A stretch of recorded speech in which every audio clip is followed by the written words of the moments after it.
Hello dear students. तो आज हम जो नेक्स्ट पोम करने वाले हैं that is keeping quiet from Flamingo. ये आपकी पोम नंबर 3 है। So this poem is written by composed by Pablo Neruda. He is a very famous poet. Keeping quiet as the name suggest, हम लोगों को शांत होना है in this world where we all are rushing so fast. हम इतनी भाग दौड़ कर रहे हैं इस जीवन में कि हमें एक क्षण के लिए, एक मिनट के लिए रुकने के लिए बोल रहा है पोएट कि आई विल काउंट टू 12 और आप तब रुक जाओगे, कोई मूवमेंट नहीं।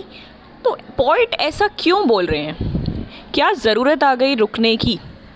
क्यों हमें कोई एक्टिविटी नहीं करनी? Actually, the theme of the poem is introspection. Now, what is introspection? Introspection is looking inside yourself. आप लोग EMC हैप्पीनेस में माइंडफुलनेस करते हो, आप सोचते हो अपने अंदर कि क्या है हमें इम्प्रूवमेंट की ज़रूरत, क्या हम कर रहे हैं, कैसे हमारी एक्टिविटीज़ दूसरों को अफेक्ट कर रही हैं। तो ये इंट्रोस्पेक्शन होता है अपने आप को जानना, हम कहाँ हैं, क्या कर रहे हैं और आगे कैसे करें। बस हम चले जा रहे हैं, सुबह उठ रहे हैं, स्कूल आ रहे हैं, बैग रख दिया, बैग उठा लिया, हमें नहीं पता हमारी लर्निंग क्या है, कहाँ पे जा रहे हैं हम, किस डायरेक्शन में। तो इंट्रोस्पेक्शन।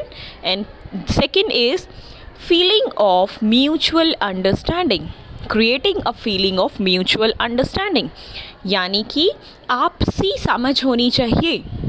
अभी इतना कैओस, इतना मिसअंडरस्टैंडिंग की वजह से वर्ल्ड में क्या हो रहा है, इतनी लड़ाई झगड़े, और इवन स्कूल में मन मुटाव, आपके वो घर पे। तो ये जो है रिलेशंस को और इंसान को समझने के लिए भी ज़रूरी है हम दूसरे का पॉइंट ऑफ व्यू भी समझें। तो आपसी समझ के लिए creating a feeling of mutual understanding, the poet is asking us to keep quiet. So let's start this poem. I think the theme is clear. Okay, so here is the poem. Now we will count to 12 and we will all keep still. For once on the face of the earth, let's not speak in any language. Let's stop for 1 second and not move our arms so much.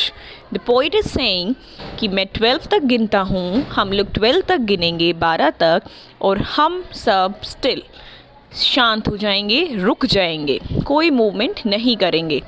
यहाँ still say physical movements का भी है। We will not move our arms, हम अपने हाथ यानी जिससे काम कर रहे हैं वो नहीं मूव करेंगे। 1 सेकंड के लिए हम रुक जाएंगे, ना हम बोलेंगे किसी भी लैंग्वेज में, यानी कि ऐसे इशारों से भी नहीं, शांत हो जाना है।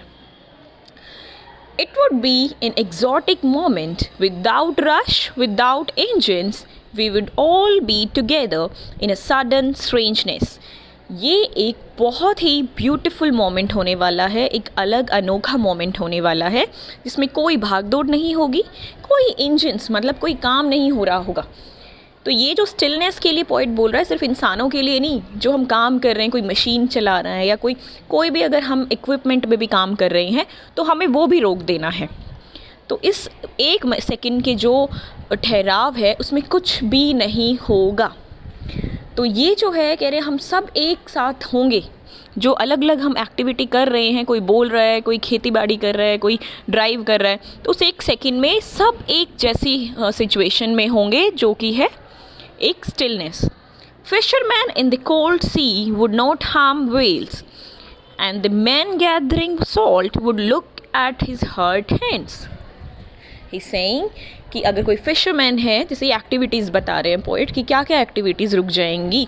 एक एग्जाम्पल दे रहे हैं कि अगर ठंडे समुद्र में वो फिशरमैन फिशेस कैच कर रहा है तो वो रुक जाएगा, कितनी मेहनत से वो लगा हुआ है, तो एक बार रुको तो सही, आराम तो लो। और उन वेल्स, उन फिशेस को भी आराम मिल जाएगा जिनको हम पहुंचा रहे हैं, वो एक्टिविटी उनको भी एक ब्रेक दे देगी। जो इंसान सॉल्ट इकट्ठा कर रहा है, नमक इकट्ठा कर रहा है, तो वो भी रुक के एक बार अपने हाथों को तो देखेगा कि उस नमक ने उसके हाथों को कैसे चीर दिया है, काट दिया है, हर्ट कर दिया है। Next is those who prepare green wars with gas, wars with fire, victory with no survivors, would put on clean clothes and walk about with their brothers in the shade doing nothing. कहते हैं जो लड़ाई का माहौल है, जो जंग का माहौल है। अब ग्रीन वॉर्ड्स क्या होता है, अब हम बिना सोचे समझे, बिना रोके क्या कर रहे हैं, अपने नेचुरल रिसोर्सेज को डैमेज कर रहे हैं, उनको एक्सप्लॉइट कर रहे हैं। We are using them continuously. तो और जो भी लड़ाइयाँ हो रही हैं, किसी भी टाइप की वॉर है, गैस, फायर, गन, जिसमें अगर जीतने वाली भी जो टीम है उसमें कोई सर्वाइवर नहीं है। अब वॉर में क्या होता है, जो इंसान हैं, सोल्जर्स हैं, दोनों तरफ ही नुकसान होता है। तो ऐसी जीत का भी कोई फ़ायदा नहीं अगर उस जीत में कोई बचा ही नहीं। तो कहते हैं वो भी जो लड़े जा रहे हैं, जैसे सोल्जर्स अगर लड़ते हैं, उनकी देखा होगा ना, क्लीन नहीं होती, सब बेचारे मड में, कीचड़ में लगे पड़े हैं, ब्लड में। तो कह रहे हैं वो भी रुकेंगे, क्लीन साफ़ सुथरे कपड़े पहनेंगे और भाईचारे के साथ एक साथ चलेंगे, कुछ नहीं करेंगे। What I want should not be confused with total inactivity। वो कहता है कि कन्फ्यूशन नहीं क्रिएट करनी, कि मैं अगर बोल रहा हूँ कुछ नहीं करना तो वो है क्या, वो इनएक्टिविटी है क्या। Life is what it is about.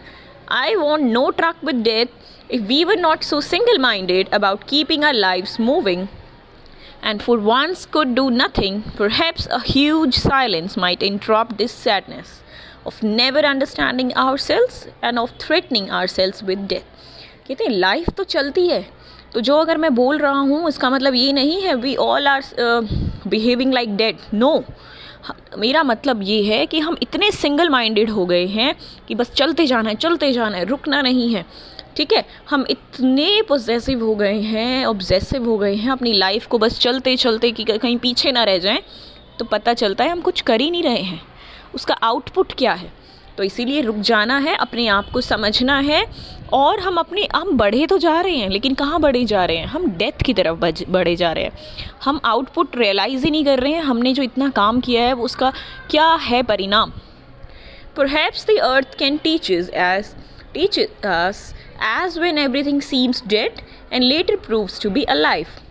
Now I will count up to 12 and you keep quiet and I will go. Poet is saying कि हमें अर्थ से सीखना चाहिए। जैसे होता है विंटर में सारे प्लांट्स और सब कुछ ग्रीनरी डेड हो जाती हैं, they are covered with snow. तो हम लोगों को लगता है अरे सब ख़त्म हो गया, बट देन स्प्रिंग कम, सारी चीज़ें ब्लूम्स अगेन और सब ग्रीन हो जाता है। तो वही कह रहे हैं कि हमें सीखना है कि हम बेशक रुके हुए हैं एक सेकंड के लिए, थोड़ा सा ठहराव है, लेकिन इसके बाद जो हम एक्टिविटी करेंगे, जो भी करेंगे अपना काम, वो बहुत ही फ्रूटफुल होगा। क्योंकि अभी हमने क्या कर लिया है कि वैल्यूएट कर लिया है, सोच लिया है, समझ लिया है और अच्छे से प्लान कर लिया है।